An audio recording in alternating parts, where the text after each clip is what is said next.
The military courtroom was suffocatingly silent, the kind of silence that pressed against your ears harder than any shout. I had barely taken 3 steps inside when I saw the sneer stretch across Commander Harold Pierce's face. He leaned back in his chair, smug and confident, as if the outcome had already been signed, sealed, and buried. Everyone in the room thought they knew the story. Lieutenant Natalie Hayes, a once promising officer, now accused of insubordination, misconduct, and actions unbecoming of her rank. They believed Pierce's lies. They believed my career, my honor, my entire future in uniform would be extinguished before the day was over.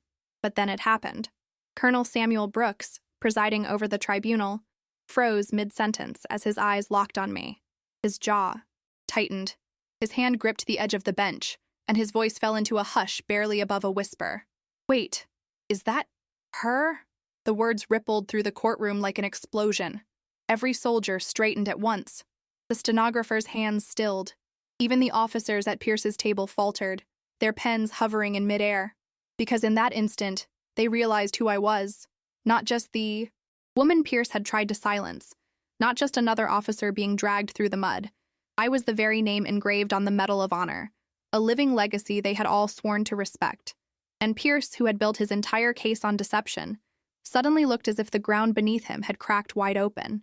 My attorney, Major Amanda Collins, glanced at me with a mixture of confusion and curiosity. She had been assigned to my case just 3 days ago and had spent every waking hour trying to piece together a defense from the mountain of falsified evidence Pierce had fabricated. I hadn't told her about my past, about the mission. Some things were still classified, buried deep in Pentagon files marked with the highest security clearances. Some things I wasn't supposed to talk about, even to save myself. "Lieutenant Hayes," Colonel Brooks continued, his voice now steady but different, tinged with something I couldn't quite place.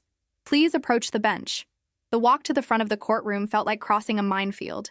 Eyes followed my every move, some hostile, some confused, some suddenly filled with dawning recognition.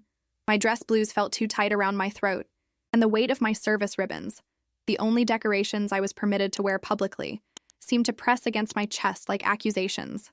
Commander Pierce rose quickly.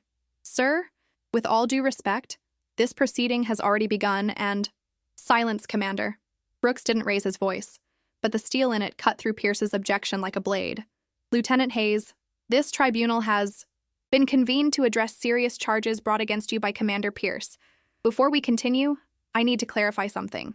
He leaned forward, lowering his voice. "Are you the same Lieutenant Hayes who served in Operation Northern Shield 6 years ago?" The question hung in the air like smoke. Operation Northern Shield. Even the name was supposed to be classified. I felt my heart hammering against my ribs as I answered, "Yes, sir." Something changed in Brooks's eyes. Recognition, followed by what looked almost like reverence.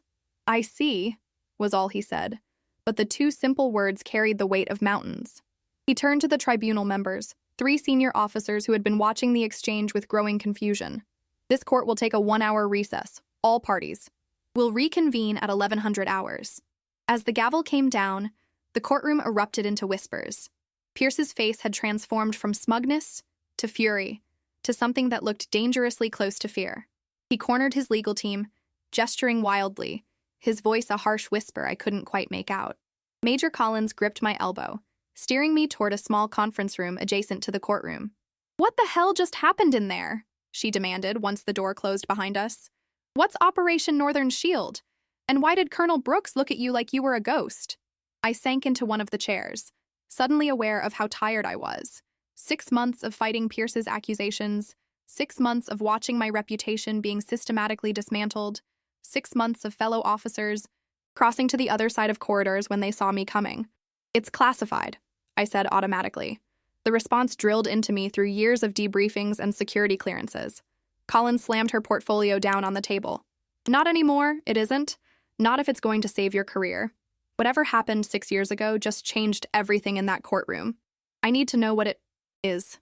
I stared at the blank wall behind her, seeing not the cream-colored paint, but the sand and blood and chaos of that day 6 years earlier. The day that had earned me a medal I couldn't wear, and a commendation I couldn't speak of. "It was supposed to stay buried," I said quietly. "That was the deal. The mission never happened. The medal doesn't exist in any public record, and I get to keep her serving." "What medal?" Collins's voice had dropped to a whisper. Before I could answer, there was a knock at the door. A young sergeant entered, his face serious. Major Collins, Colonel Brooks requests your presence in his office immediately. Lieutenant Hayes is to remain here until further notice. Collins gathered her materials, giving me one last searching look. This isn't over. Whatever is happening, I'm still your attorney. She hesitated, then added, and apparently there's a lot more to you than your file suggests. After she left, I sat alone in the silent room, memories flooding back like a dam had broken. The mission, the impossible choice, the lives saved and lost, the medal ceremony held in a secured room deep beneath the Pentagon, with only 5 people present, the oath of silence that followed, and through it all, the slow-burning resentment of Harold Pierce, who had been there that day, who had given the order I disobeyed, who had watched as his star dimmed while mine, though hidden from public view, burned brighter in the eyes of those who knew the truth. The hour stretched endlessly. I tried to prepare myself for what might come next. Dismissal, disgrace, or perhaps, just perhaps, a chance at the truth finally coming to light. Either way, the carefully constructed walls around my past were crumbling, and I didn't know if I was ready for what would emerge from the rubble. 6 years earlier, I was a different person. Fresh-faced and idealistic, with only 3 years of service under my belt, I believed in the straight lines of command and the clear boundaries between right and wrong. Joint Base Andrews had been my home for 18 months, and I'd thrown myself into every assignment with the kind of enthusiasm that earned me grudging respect from superiors and genuine admiration from peers. It was a crisp autumn morning when the call came in. I remember the leaves on the base turning gold and red, the sky a perfect, unblemished blue that seemed to promise nothing but good things. I was reviewing personnel files when my direct superior, then Major Harold Pierce, appeared at my office door. "Hayes," he said, his voice clipped and urgent. "Briefing room. Now." I followed him without question, falling in step behind his rigid back as we made our way across the base. Pierce had never been warm. He wasn't the type for mentorship or encouragement, but he was efficient and by the book. I respected that about him, even if I sometimes felt his gaze linger too long on me during meetings, even if I noticed how he took credit for successful operations I'd planned. The briefing room was already filled with tense faces when we arrived. Maps of a remote mountainous region were projected on the wall, and satellite images showed what appeared to be a small compound nestled between steep cliffs. I recognized the terrain immediately. Afghanistan's northeastern border with Pakistan, some of the most unforgiving territory on Earth. "We have a situation," said Colonel Wilson, the base commander at the time. "A reconnaissance team has gone silent near the Wakhan corridor. Last communication indicates they discovered something significant, but were compromised shortly after transmission." The room felt suddenly colder as Wilson continued. "Intel suggests they're being held here." He pointed to the compound on the screen. "We have a narrow window to extract them before they're moved deeper into hostile territory. If that happens, they're as good as gone." The mission parameters were laid out with brutal efficiency. Fictitious. Small team would insert under cover of darkness, locate and extract the captured reconnaissance personnel, and exit before daybreak. The risks were enormous. Uncertain enemy numbers, treacherous terrain, limited air support due to diplomatic sensitivities in the region. "Lieutenant Hayes will coordinate from base," Pierce announced, and I felt a stab of disappointment. I'd been training for Field ESA operations for months, pushing myself beyond every limit to prove I was ready. "Sir," I said, choosing my words carefully, "I've completed all requisite field certifications. I respectfully request to be included in the extraction team." Pierce's eyes narrowed. "Denied. You're needed here." I knew better than to push further, but Colonel Wilson was studying me thoughtfully. "Actually, Hayes's language skills could be useful on the ground. Let's add her to the team." I saw something flash across Pierce's face. Irritation, perhaps, or something darker, before he composed himself. "As you wish, sir." The next 12 hours were a blur of preparation, briefings, and equipment checks. Our team consisted of 6 operators: myself, Sergeant Connor Hayes, no relation, 2 Special Forces soldiers I'd worked with previously, and 2 seasoned Marines. Pierce would coordinate from a forward operating base 30 miles away. We inserted at 0200 hours. The helicopter's rotors barely a whisper as we rappelled into the darkness. The cold bit through my tactical gear as we moved silently across the rocky terrain. Everything went according to plan until we reached the ridge overlooking the compound. I count 12 tangos, whispered Sergeant Hayes, peering through his night vision scope. More than expected. Our intelligence had indicated 7 hostiles at most. I felt the first flutter of unease as I studied the compound layout. Something wasn't right. The guard patterns were too organized. The perimeter security too sophisticated for the local insurgent groups. I keyed my comm. Watchdog, this is Sparrow. We have elevated numbers and unexpected security protocols. Request updated intelligence. Pierce's voice crackled back, distant and broken by static. Proceed as planned, Sparrow. Clock is ticking. Sir, I recommend we reassess. This doesn't match our briefing. That's an order, Lieutenant. Execute.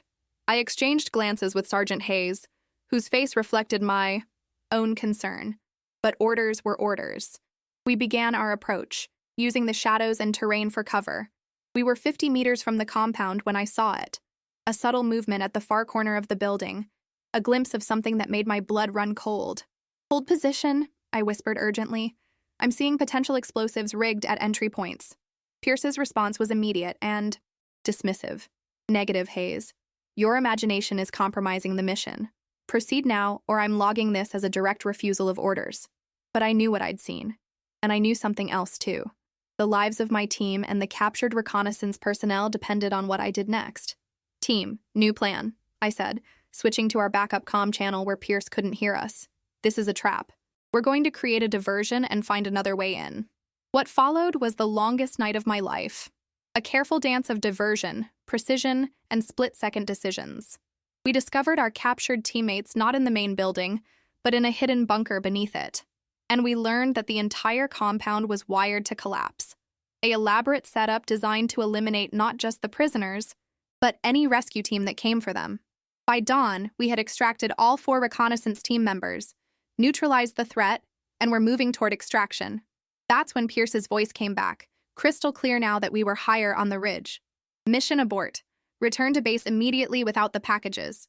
I froze. Sir, we have recovered all 4 personnel.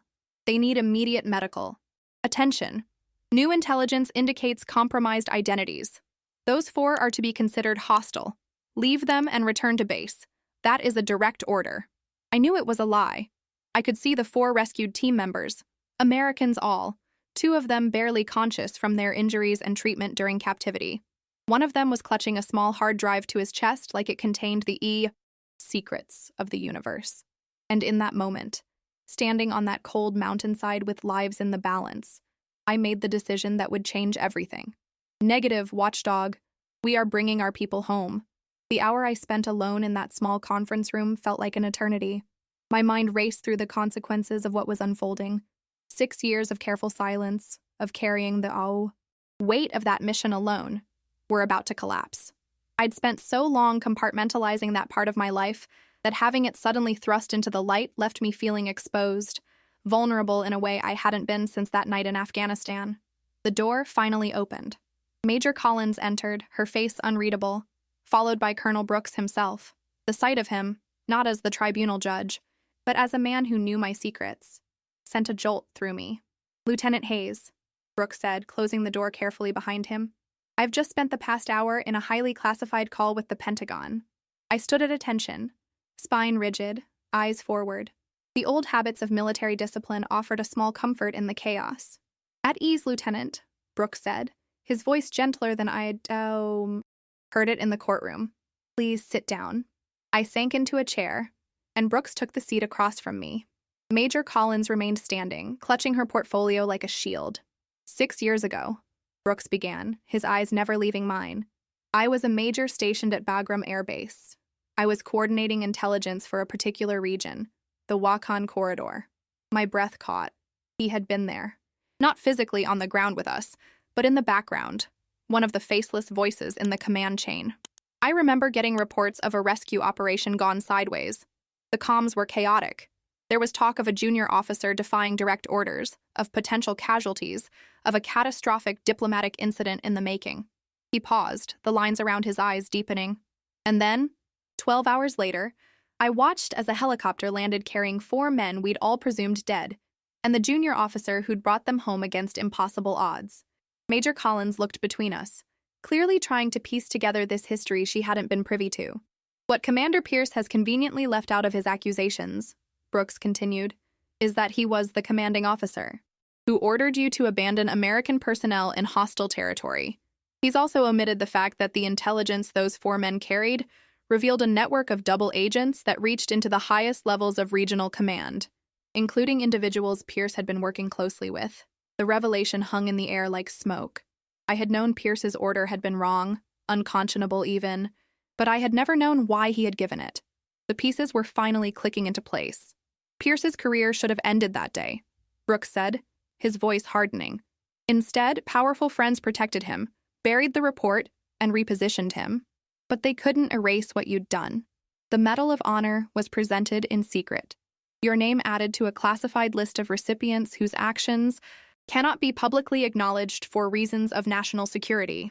I remembered that ceremony, small, solemn, conducted in a room so deep within the Pentagon that it felt like being buried alive. I remembered the weight of the medal as it was placed around my neck, and the heavier weight of the silence that would follow. And now, I said, finding my voice at last, he's trying to finish what he, started. Destroy me before I can destroy him. Brooks nodded grimly. Pierce has been climbing the ranks, making powerful connections. He's positioned for a star within the year. Having you around, a living reminder of his greatest failure. Someone who knows what he really is, that's too dangerous for him. Major Collins finally spoke up. Colonel, with all due respect, if what you're saying is true, this entire proceeding is a sham. It's witness tampering, evidence tampering, perjury. It's worse than that, Brooks interrupted. It's treason. The word fell like a stone in still water, ripples of implications spreading outward. Pierce hadn't just been trying to save his career by ordering us to abandon those men. He had been actively working against American interests. The Pentagon is sending a special investigative team, Brooks continued. They'll be here within the hour. In the meantime, this tribunal is suspended. He looked at me directly. Lieutenant Hayes, you've been carrying this burden alone for too long. That ends today. As if on cue, the door opened again. A young lieutenant I didn't recognize entered, his face pale. Sir, Commander Pierce is gone. He cleared out his office and left the base 10 minutes ago. Brooks was on his feet instantly. Lock down the base, alert all gates. No one leaves without direct authorization from me. As the lieutenant rushed to comply, Brooks turned back to me. He knows we've figured it out. He'll be desperate now. I felt a cold certainty settle over me. He'll come for me, sir. I'm the only witness who can connect all the dots. Then we'll be ready for him, Brooks said firmly. You won't face this alone, not anymore. But as I watched him leave to coordinate the search, I knew better. Pierce had evaded justice for 6 years. He had built a web of lies so intricate that it had nearly destroyed me. And now that he was cornered, he would be more dangerous than ever. I turned to Major Collins, who was watching me, with new eyes, respect, maybe even awe, replacing the professional detachment she'd maintained until now. I need to see the evidence Pierce submitted against me, I said. All of it. Collins hesitated. Some of it was handled directly by Pierce. I never saw the original documents, only the copies he provided. That's what I'm counting on, I replied. He made a mistake somewhere. He always does. When he's confident, his arrogance blinds him. As Collins spread the case files across the table, I felt a strange calm descend. For 6 years, I'd been playing defense, always reacting to Pierce's moves. Now, finally, it was my turn to take the fight to him. And this time, I wouldn't be bound by silence. The base transformed into a hive of activity as security protocols activated. Armed guards appeared at checkpoints, vehicles were searched, and Pierce's face was distributed to every soldier with orders to detain on sight. I watched the proceedings with a detached sense of unreality, as if I were observing someone else's life spiraling into chaos. Major Collins and I had spent the last hour combing through Pierce's fabricated evidence. The scope of his deception was breathtaking. Doctored mission reports, tampered performance evaluations, witness statements that had been subtly altered to change their meaning entirely. He's good, Collins admitted grudgingly, holding a document up to the light to examine the watermark. If I didn't know what to look for, I'd never catch these discrepancies. He's had years to perfect it, I replied, studying a photograph that purportedly showed me meeting with unauthorized personnel, a photo I now recognized as being digitally altered. The question is, how far back does this go? Was he already a traitor when we were in Afghanistan, or did that mission push him over the edge? Collins set down the paper she was examining, fixing me with an intense gaze. Tell me about that night. The real story, not the redacted version. I hesitated, years of secrecy making me instinctively reluctant. But Pierce had already shattered the boundaries of classification with his betrayal. And if we were going to stop him, Collins needed to understand what we were truly dealing with. The 4 men we rescued weren't just a standard reconnaissance team, I began, lowering my voice despite the privacy of our room. They were counterintelligence, investigating rumors of a mole within our regional command structure. They'd gone dark after reporting they'd identified the leak. Collins's eyes widened. And Pierce ordered you to leave them behind. He said they'd been compromised, that they were hostiles now. But I'd seen their faces, heard them identify themselves with proper recognition codes. One of them was barely conscious, but he kept clutching a hard drive, insisting it had to reach Langley. The evidence against Pierce, Collins breathed. I nodded. Data linking him to a network of informants feeding information to various hostile groups. Not for ideology, but for money. Pierce was selling intelligence to the highest bidder. A knock at the door interrupted us. A serious-faced sergeant entered, saluting crisply. Lieutenant Hayes, Colonel Brooks requests your presence in the command center immediately. The command center was a secure facility at the heart of the base, a room filled with screens, communications equipment, and the constant hum of military machinery at work. As we entered, all eyes turned to me. I recognized the mix of expressions, curiosity, respect, and in some cases, the shamefaced look of those who had believed Pierce's lies about me. Brooks stood at the central table, surrounded by maps and security personnel. Lieutenant Hayes, we have a situation. 20 minutes ago, this was delivered to the main gate. He held up a sealed envelope. It's addressed to you personally. My name was written on the front in Pierce's distinctive handwriting, sharp, angular letters. That seemed to cut into the paper itself. Brooks handed it to me, and I felt the weight of whatever was inside, something small but solid. I tore the envelope open carefully. Inside was a small metal object and a folded note. I recognized the object instantly. It was a miniature replica of the Medal of Honor, the kind given as a commemorative token at the official ceremony. I had kept mine locked in, a small safe in my quarters, a reminder of the price of doing the right thing. With steady hands, I unfolded the note. Did you think I wouldn't be prepared? For every piece of evidence you have against me, I have 3 against you. The question is, who will the world believe? The decorated commander with an unblemished record, or the unstable lieutenant with a history of insubordination? Meet me where it began, or the next package won't be so symbolic.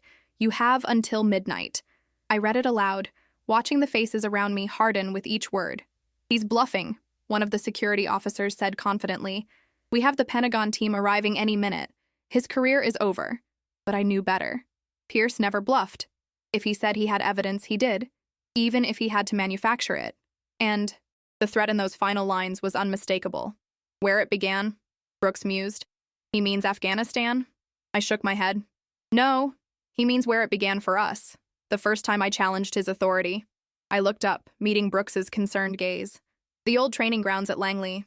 That's where I completed my field certification, where I first caught his attention by outscoring his record on the tactical course. Brooks immediately began issuing orders for a tactical team to secure the location, but I raised a hand to stop him.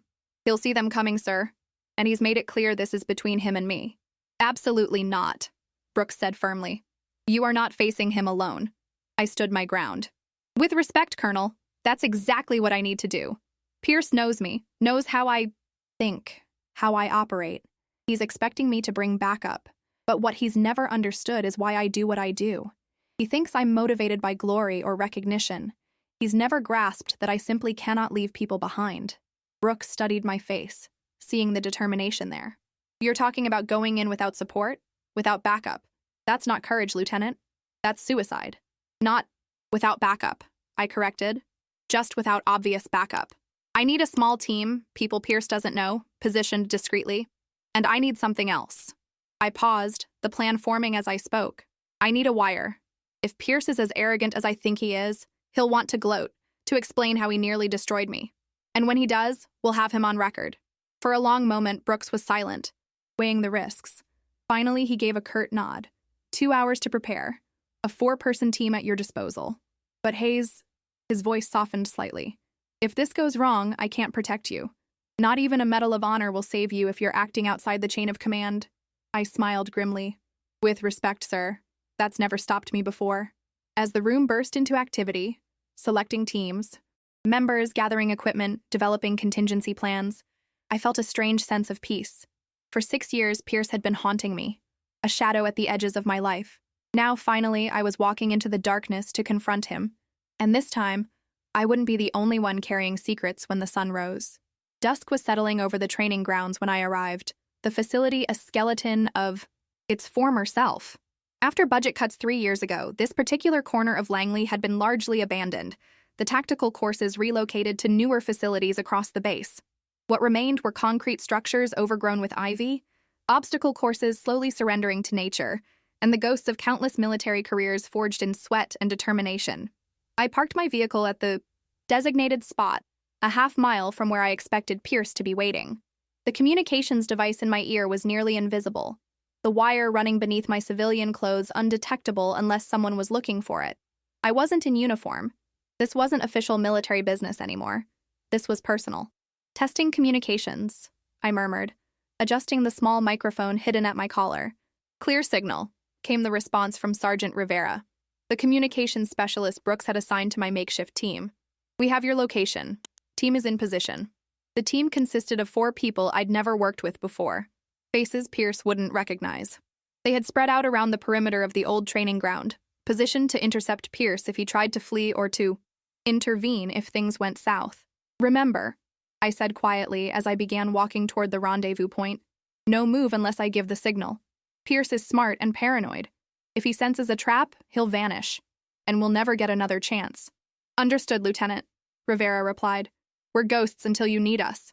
The path to the sniper tower was overgrown now, but my feet remembered the way. 6 years ago, I had set a course record here that still stood, a fact that had first put me on Pierce's radar.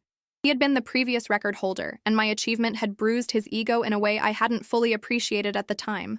Looking back, perhaps that had been the beginning of his resentment, the first seed of the hatred that would grow into something so toxic. The tower loomed. Ahead, a skeletal structure silhouetted against the darkening sky. Once used to train spotters and snipers in urban terrain tactics, it now stood empty, its windows broken, its purpose forgotten. But not tonight. Tonight it would serve one final mission. I approached cautiously, scanning for any sign of movement. The ground floor was empty, dust undisturbed except for a single set of footprints, leading toward the stairs. Pierce had arrived before me as I expected. He would want the high ground, the tactical advantage of seeing me approach. I'm entering the structure, I whispered. Target is likely on the upper level. Confirmed, Rivera responded. Team is holding position. The stairs creaked under my weight as I ascended, each step a deliberate choice. I was walking into the lion's den, facing a man who had spent years plotting my destruction. Yet I felt strangely calm, focused in a way I hadn't been since Afghanistan. This was what I had trained for. Not just the physical challenges of military service, but the moral ones. The moments when right and wrong stood in stark relief against the gathering darkness. I reached the top floor, and there he was, Commander Harold Pierce, standing by the broken window that overlooked the abandoned training course. He was in civilian clothes, but his military bearing was unmistakable. He turned as I entered, and the smile that spread across his face chilled me to the bone. Lieutenant Hayes, he said, his voice eerily cordial. Punctual as always. Some habits die hard, don't they? Cut the pleasantries, Pierce, I replied, remaining near the doorway. You wanted me here. I'm here. What now? He chuckled, a sound devoid of any real humor. Always direct. That was your problem, you know. No finesse. No understanding of the delicate games that real power requires. Is that what you were playing in Afghanistan? A game? My voice remained steady despite the anger flaring inside me. When you ordered me to leave American soldiers to die? I was protecting assets worth far more than 4 expendable operatives. Pierce shot back, his facade of civility slipping. Do you have any idea what kind of intelligence networks I had built? The information pipelines that took years to cultivate? Your self-righteous heroics destroyed operations that were saving countless lives. By selling American secrets to the highest bidder? I took a step forward. That's not intelligence work, Pierce. That's treason. His eyes narrowed. Such a limited perspective. The world isn't divided into neat categories of allies and enemies, Hayes. There are interests, assets, and liabilities. Those 4 men had become liabilities. You should have followed orders. I followed my oath, I countered. The same one you betrayed. Something dark flickered across his face. And where has that gotten you? 6 years of watching your back, of being passed over for promotion, of whispers following you through every corridor. I've been systematically dismantling your career piece by piece, and you never even saw it coming until it was too late. I saw it, I said quietly. I just didn't understand why. Not until today. Pierce moved away from the window, circling slowly like a predator. Because you were a threat. Not just because of what you knew about Afghanistan, but because of who you are. People like you, with your rigid moral compass and your uncompromising loyalty, you're dangerous to people like me who see the bigger picture. And what picture is that? A world where power is the only real currency. He replied, his voice taking on a fervent quality. Where those smart enough to seize it make the rules. I've spent my career building connections, leveraging secrets, positioning myself where real decisions are made. Another year, maybe 2, and I'd have had my star. Access to intelligence few can even imagine. I let him talk, knowing every word was being transmitted to the team outside. Pierce had always loved the sound of his own voice, especially when he thought he was winning. His arrogance would be his undoing. It's over, Pierce, I said calmly. Colonel Brooks knows everything. The Pentagon has launched an investigation. There's nowhere left to run. He laughed, a harsh sound that echoed in the empty room. You still don't get it, do you? People like me don't run. We have contingencies. He reached into his jacket and withdrew a small device that looked like a sophisticated phone. Right now, I have access to accounts that would make me wealthy beyond imagination in any number of countries that would be happy to host me. I have documentation implicating several high-ranking officials in my activities. Insurance, you might call it. One call, and they'll insure this. Investigation disappears. Then why am I here? I asked, watching him carefully. If you have all these escape routes, why risk meeting me at all? His smile thinned. Loose ends. You're the one variable I couldn't control. The one mistake I couldn't quite erase. He sighed theatrically. It's almost poetic, really. The hero and the traitor, meeting where it all began. But only one of us is leaving this tower haze. As he spoke, his hand moved to his waistband, where I glimpsed the outline of a handgun. My training kicked in instantly. Assess, decide, act. Team, move in, I said clearly. Armed suspect, preparing to engage. Pierce's eyes widened in momentary surprise, then narrowed in fury as he realized I wasn't alone. He pulled the gun, but I was already moving, diving to the side as he fired. The bullet splintered the wood behind where I had been standing. I rolled behind a decaying desk, drawing the sidearm I'd been authorized to carry. You brought backup, Pierce snarled. How predictable. Always by the book, even when you're breaking the rules. Surrender, Pierce, I called out. The building is surrounded. There's no way out. There's always a way out. He replied, his voice suddenly calm again. That's the difference between us, Hayes. You see obstacles, I see opportunities. Before I could respond, there was a deafening explosion from the floor below. The entire tower shuddered, dust and debris raining down as support beams groaned in protest. What have you done? I shouted over the noise of splintering wood and crumbling concrete. Pierce's laugh floated through the chaos. Insurance policy. If I can't leave, no one does. This whole structure is coming down in less than 2 minutes. I heard shouting through my earpiece. Rivera coordinating the team's response, calling for emergency services. But I knew there wasn't time for help to arrive. The floor beneath me was already shifting, threatening to give way entirely. Through the swirling dust, I saw Pierce moving toward a rope I hadn't noticed before, secured to one of the few remaining solid beams and extending out the window. He'd planned this all along, a final escape route while burying me in the rubble. Goodbye, Lieutenant, he called, gripping the rope. Consider this your burial with full military honors. I raised my weapon, but another section of floor collapsed, forcing me to scramble for stable ground. Pierce seized the moment, launching himself out the window, sliding down the rope toward the ground below. I had seconds to decide. Try to follow him and risk the collapsing building claiming us both, or find another way out. As the decision crystallized, I heard Rivera's voice, desperate in my ear. Lieutenant, East stairwell is still intact. Move now. I holstered my weapon and ran for the door, the floor disintegrating behind me with each step. Whatever happened next, Pierce wouldn't escape. Not this time. The truth was already out there, being transmitted to Brooks and the Pentagon team with every word Pierce had spoken. As I raced down the crumbling stairs, a strange thought surfaced through the adrenaline and chaos. Sometimes survival itself is victory enough. The old training tower collapsed with a roar that echoed across the abandoned grounds, sending a cloud of dust billowing into the night sky. I emerged from the eastern stairwell seconds before it gave way, diving clear of the falling debris. Pain lanced through my shoulder as I hit the ground hard, rolling to absorb the impact. For a moment, I lay there in the dirt, coughing as dust filled my lungs, the ringing in my ears drowning out all other sound. Then hands were gripping me, pulling me to my feet. Sergeant Rivera's face swam into focus, his mouth moving with words I couldn't yet hear. I shook my head, pointing to my ears, and he nodded in understanding, guiding me away from the devastation toward the perimeter where medical personnel were already arriving. As the ringing subsided, sound returned in fragments, shouted orders, radio chatter, the distant wail of sirens. I turned back to look at the collapsed tower, now nothing but a pile of rubble and twisted metal. "Pierce?" I managed to ask, my voice hoarse from dust and smoke. Rivera's expression was grim. Team 2 has eyes on him.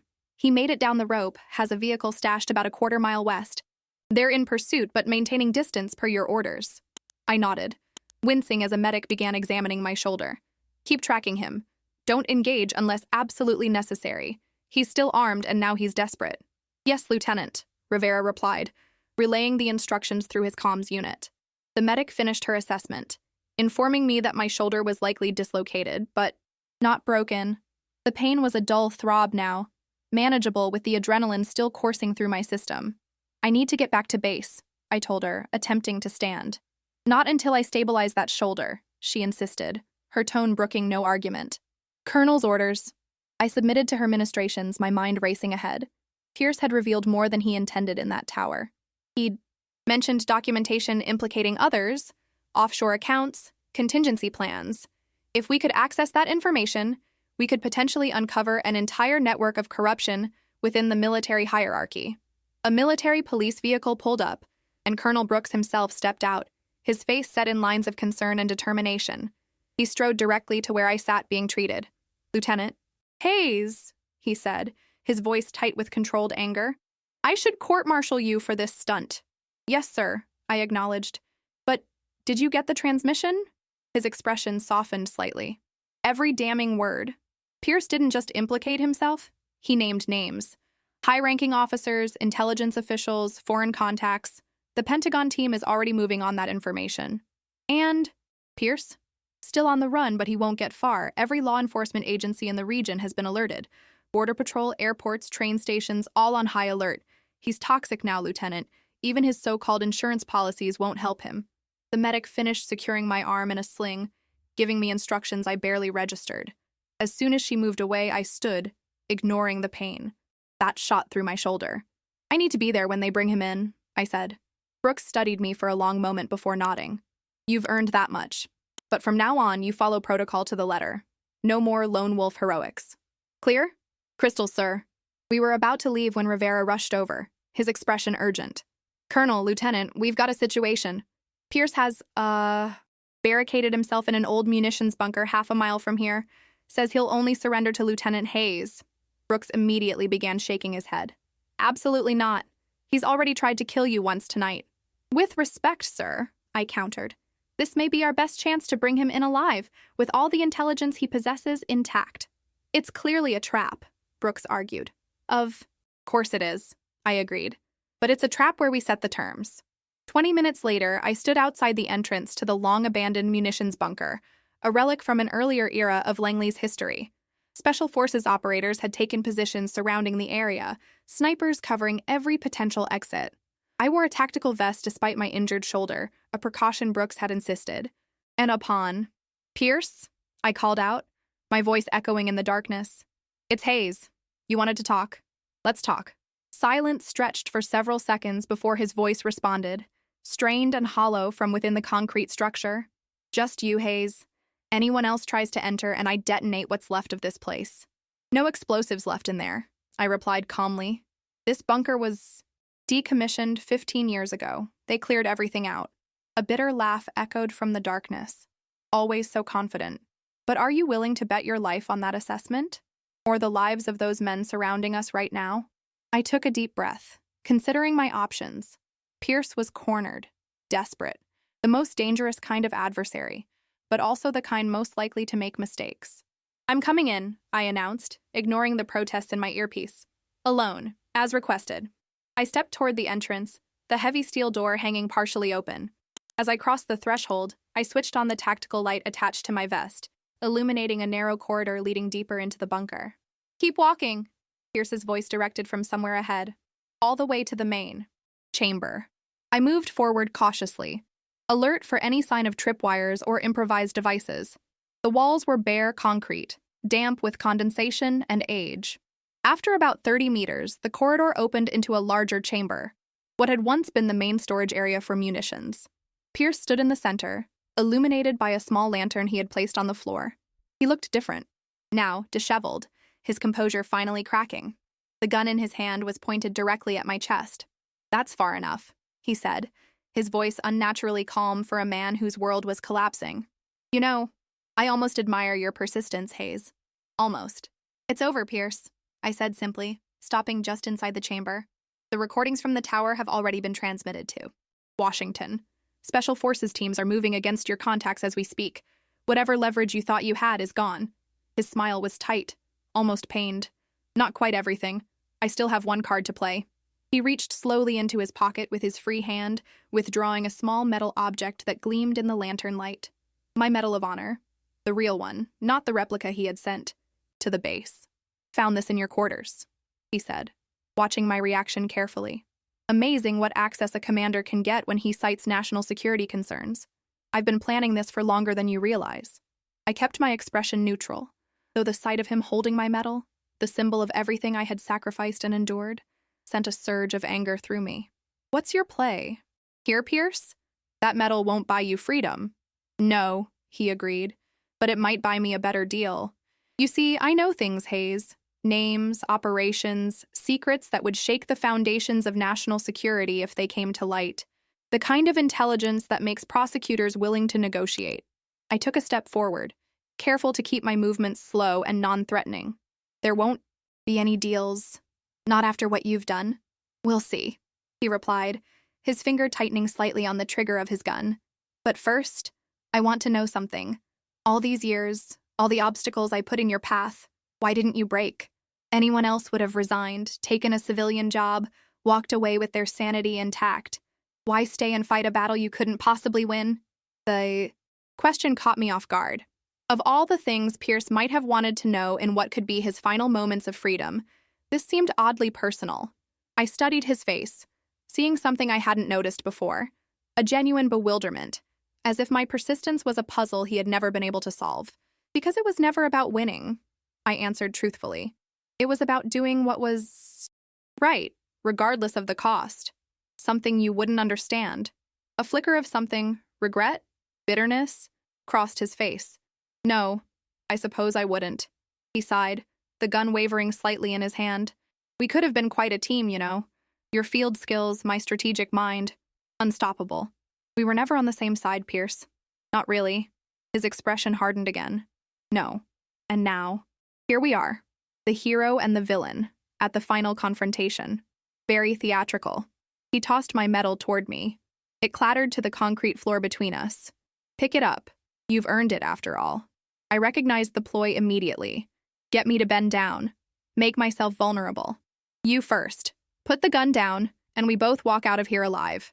For a moment, I thought he might actually consider it. Then his face twisted with a hatred so pure it was almost beautiful in its completeness. I'd rather die than surrender to you, he spat. What happened next seemed to unfold in slow motion. Pierce raised his gun, not at me, but to his own head. I lunged forward, my training overriding everything else. The need to preserve life, even his, even after everything. My injured shoulder screamed in protest as I collided with him, knocking his arm upward as the gun discharged. The bullet ricocheted off the concrete ceiling, fragments showering down around us as we crashed to the floor. We struggled, his desperate strength against my trained precision. Despite the pain, despite the history between us, I maintained control, forcing the gun from his hand. It skittered across the floor as I pinned him down, my knee in his back, securing his wrists despite his struggles. "It's over," I repeated, my voice steady despite the adrenaline coursing through me. "Commander Harold Pierce, you are under arrest for treason, attempted murder, and a list of charges so long it'll take the JAG Corps a week just to process the paperwork." As Special Forces operators flooded into the bunker, securing Pierce and the scene, I stepped back, suddenly exhausted. Colonel Brooks appeared at my side, concern evident in his expression. "You all right, Lieutenant?" I nodded, my gaze fixed on Pierce as they led him away in handcuffs. "Yes, sir. I think I finally am." Brooks bent down and picked up my Medal of Honor from where it had fallen during the struggle. He handed it to me with a solemn respect that needed no words. As I closed my fingers around the medal, I felt something shift within me, the weight of 6 years of silence, of carrying a burden alone, finally beginning to lift. Whatever came next, the truth was out. And sometimes, that's all the victory you need. 3 weeks after Pierce's arrest, I found myself back in a military courtroom. This time, however, everything was different. The room was filled with sunlight streaming through tall windows, illuminating faces that now regarded me with respect rather than suspicion. My dress blues felt comfortable again, the weight of my service ribbons a source of pride rather than burden. The tribunal that had been convened to court-martial me had been dissolved, replaced by a formal hearing to officially clear my record of all false allegations. Colonel Brooks presided, flanked by 2 generals whose presence signified the gravity with which the Pentagon was treating the matter. Major Collins sat beside me, no longer as my defense counsel, but as a witness to the proceedings. She had spent the weeks since Pierce's arrest helping investigators untangle the web of fabricated evidence he had woven against me. Her dedication had gone far beyond professional obligation, evolving into a friendship I hadn't expected but deeply valued. "Lieutenant Natalie Hayes," Colonel Brooks announced, his voice carrying through the packed courtroom. "This hearing has reviewed all evidence previously presented against you by Commander Harold Pierce.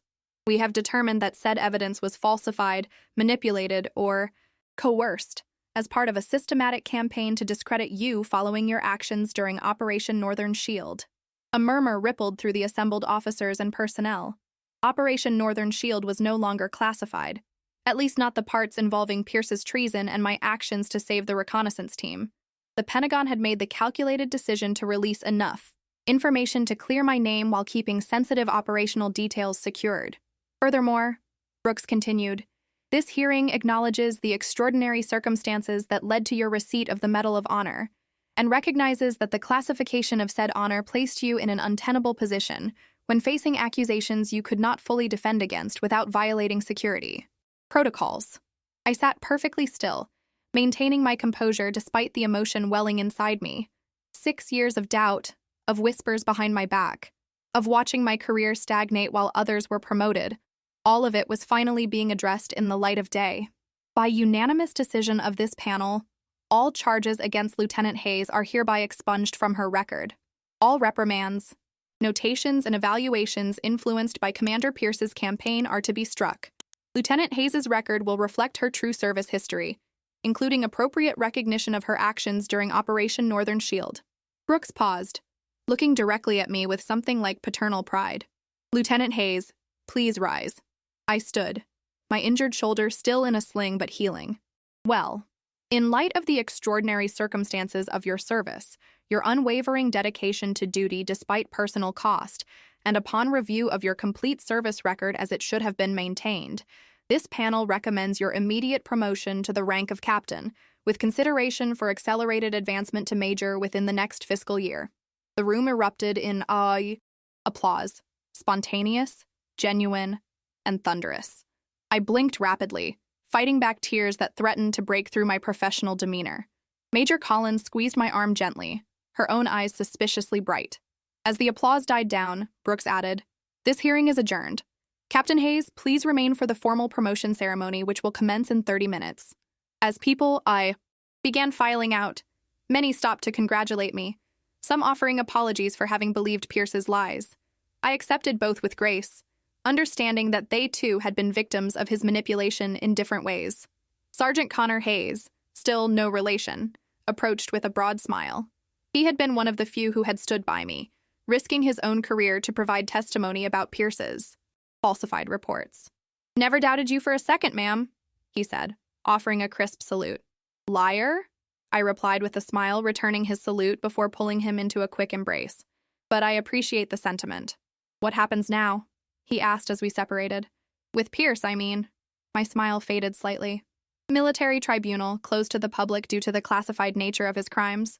But from what I hear, he's already trying to cut a deal, offering names, operations, anything to reduce his sentence." "Will it work?" I shrugged my good shoulder. "Partially, maybe. The intelligence community wants what he knows. But treason isn't something the military takes lightly. He'll never wear a uniform again, never hold a position of authority. That's something, at least."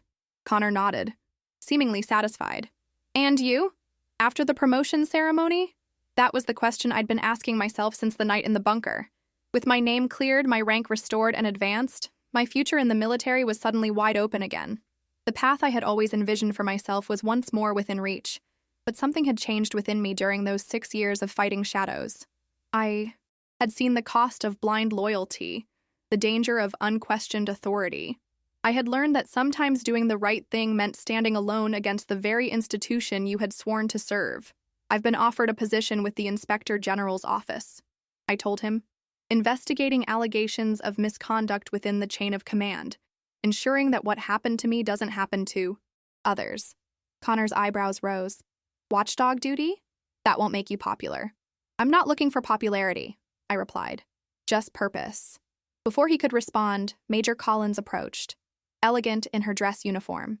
"They're ready for you in the ceremonial hall, Captain," she said, emphasizing my new rank with a smile. As I followed her through the corridors of the base, I found myself thinking about the long journey that had brought me here. From that cold mountainside in Afghanistan to this moment of vindication, I had held on to one simple truth. Doing the right thing was never the easy choice, but it was the only one I could live with. The ceremonial hall was packed with high-ranking officers, fellow soldiers, and even a small contingent from the Pentagon. As I walked to the center of the room, I saw faces I recognized from Operation Northern Shield, survivors of the reconnaissance team I had refused to abandon. They stood together, their presence a silent testimony to the choices I had made that night. Colonel Brooks performed the promotion ceremony with formal dignity, removing my lieutenant's bars and replacing them with the captain's insignia. As he pinned the new rank to my uniform, he spoke quietly, for my ears alone. "Your father would be proud, Captain Hayes." I swallowed hard, thinking of my father who had died during my second year at West Point. A career military man, he had taught me the true meaning of service and honor long before I ever put on a uniform. "Thank you, sir," I whispered back. As the ceremony concluded and the formal reception began, I found myself surrounded by well-wishers, including several generals eager to discuss my future prospects. I navigated the conversations with diplomatic skill, accepting congratulations while deflecting questions about the classified details of Pierce's case. Eventually, I managed to slip away for a moment of quiet, finding refuge in a small anteroom adjacent to the main hall.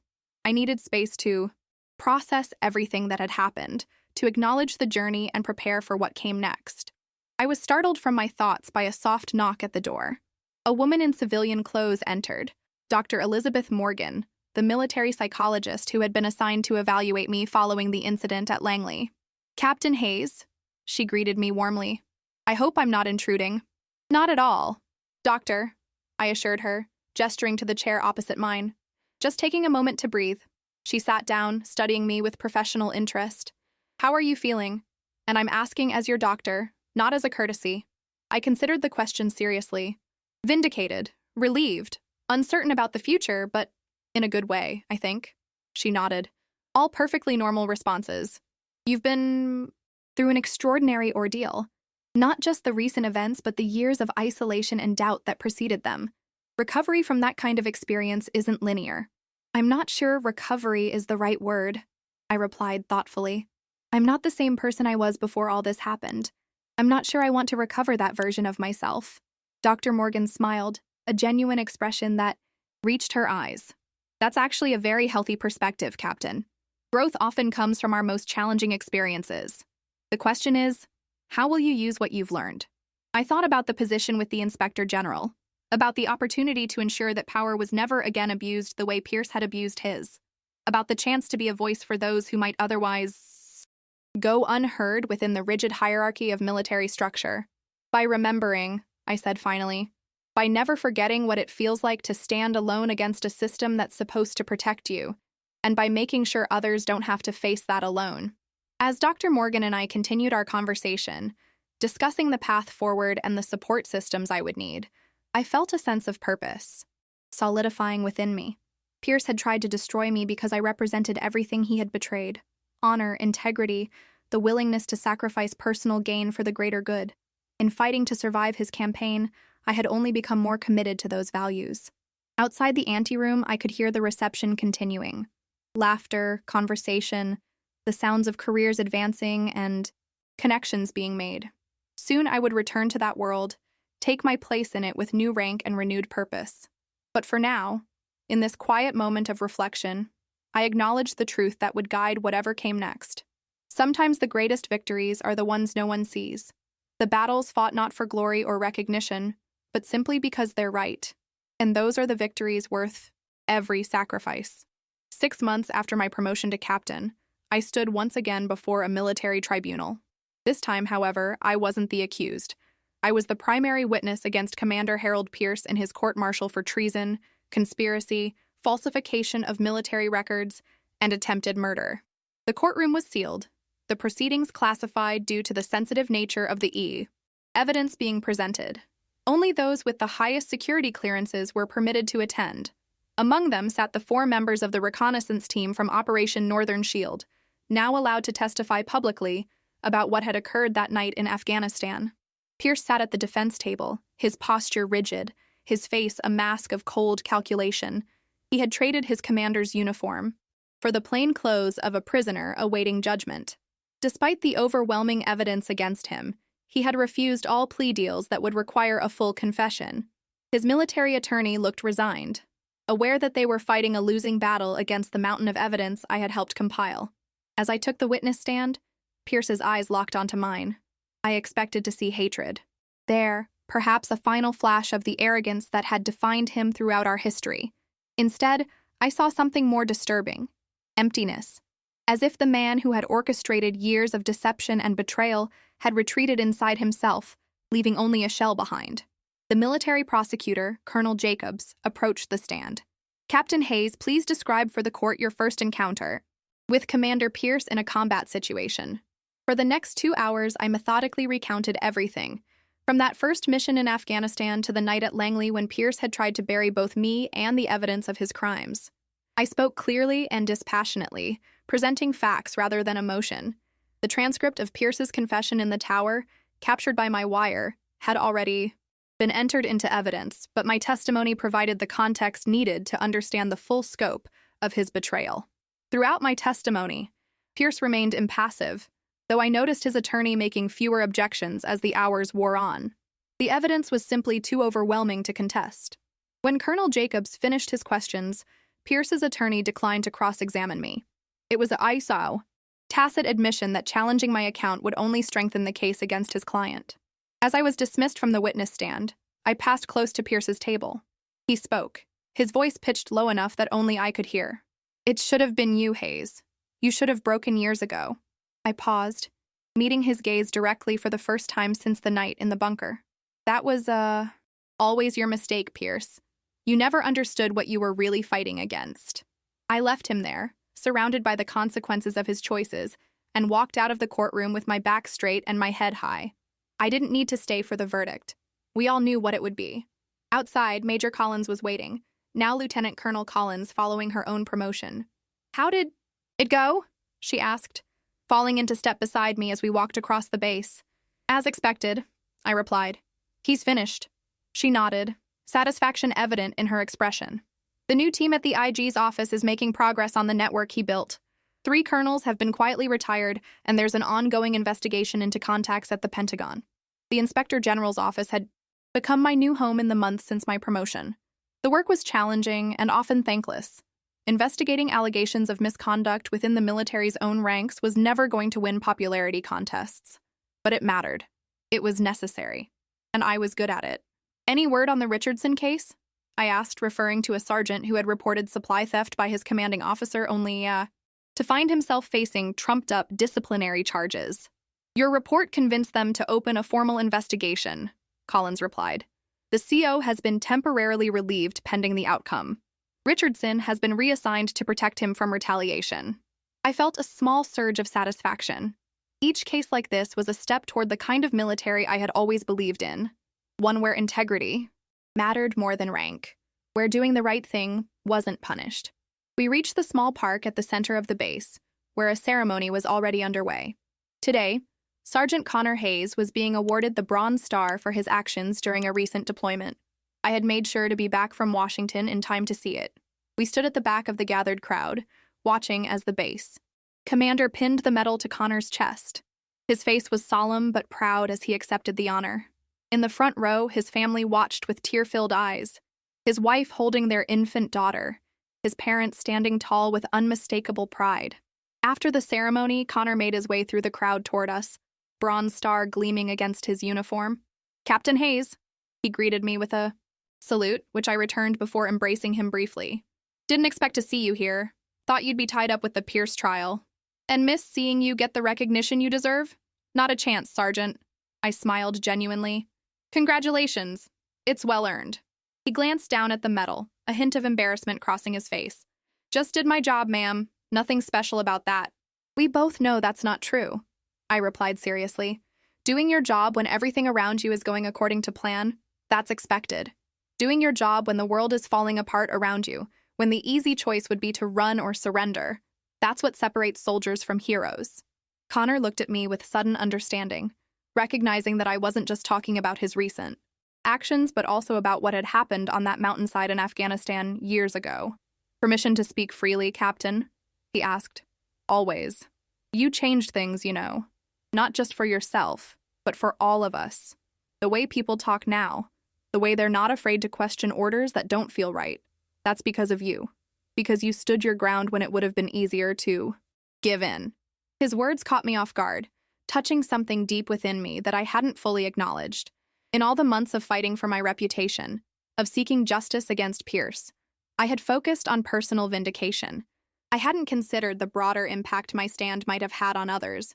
"Thank you for saying that," I said quietly. "But I think you give me too much credit." Connor shook his head firmly. "Not nearly enough, ma'am." He glanced over his shoulder to where his family waited. "I should get back. My daughter's only got so much patience for military ceremonies." "Go," I said, smiling at the mention of his child. "Give them my best." As he rejoined his family, Lieutenant Colonel Collins gave me a sidelong glance. "He's right, you know. You did change things. More than you realize."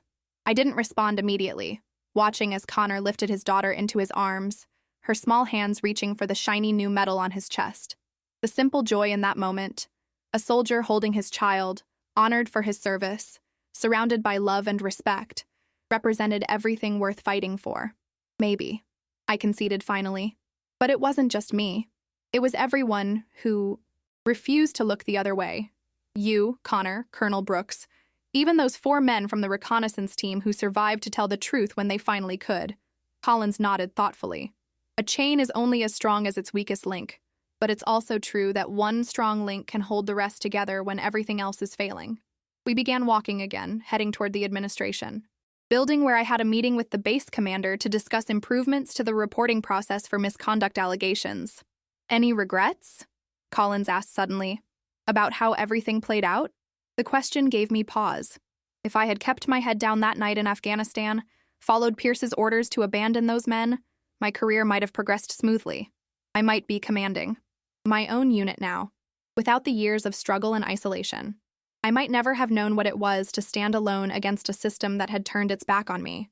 But I also would never have known my own strength, never discovered the power of unwavering conviction, never experienced the profound satisfaction of knowing that, when tested, I had chosen right over easy, honor over advancement, humanity over blind obedience. "No," I said finally with absolute certainty. "No regrets." As we reached the administration building, I paused, looking back across the base to where the flag flew at full staff, snapping crisply in the morning breeze. The same flag I had sworn to defend. The same oath I had chosen to honor even when it cost me everything. You know, I said thoughtfully. When I was a lieutenant fresh out of West Point, my father told me something I didn't fully understand at the time. He said that a uniform doesn't make you a soldier, and a rank doesn't make you a leader. What matters is what you do when no one is watching. What you stand for when standing costs you everything. Colin smiled. Sounds like a wise man. He was, I agreed. And I think he would be proud. Not of the medals or the promotions, but of the choices, especially the hard ones. As we entered the building, I felt a sense of completion, of having come full circle. From the young lieutenant making a life-altering decision on a mountainside, to the captain working to ensure others would never face the same impossible choices alone. It was a journey marked by struggle, but defined by purpose. Pierce had been wrong about so many things, but perhaps his greatest error was believing that breaking me would be his victory. He never understood that some things, once tested by fire, don't break. They emerge stronger, more resolved, unbreakable. In the end, the medal that had been presented in secret, the honor that had been hidden away, wasn't what mattered. What mattered was the truth it represented, that courage isn't about fearlessness, but about feeling the fear and choosing right anyway. That integrity isn't tested when the choices are easy, but when they demand everything you have. And that sometimes the greatest acts of heroism aren't the ones that win wars or capture headlines, but the quiet, resolute moments when one person simply refuses to abandon what they know is right. No matter the cost, no matter how long the fight, no matter how unlikely the victory. For in those moments we discover who we truly are. And no power on earth can take that away.